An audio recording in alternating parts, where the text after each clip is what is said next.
Let's go! Hi guys, sorry nga pala. So, share ko lang yung experience ko sa pagre-renew ng rehistro ng aking motor na si Watson. Ayan, ang gwapo ng motor ko si Watson.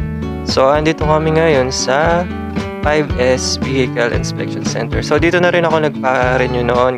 Napakabilis lang, napakadali lang mag-renew ng rehistro dito. So, nakita nyo naman ito, apakaganda, apakalinis. So, high-tech na high-tech yung kanilang mga machine. Ang ginaganda dito, yun nga, one-stop siya. Meron na ding LTO. So, yan, naghihintay ako number 35. And then, yun nga, after sa LTO, tapos na. Ayan, na-renew ko na yung aking rehistro ng motor. So, happy na kami ni Watson. So, napaka-efficient, napaka-bilis. Around 10 to 15 minutes lang siguro yung process. Ayun, naka-renew ka na.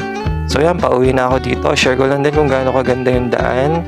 Yan, bumili pa ako ng ulam. Let's go! So dito ko natatapusin yung video. Ayan, follow for more. Sana may magawa pa akong mga content para sa inyo.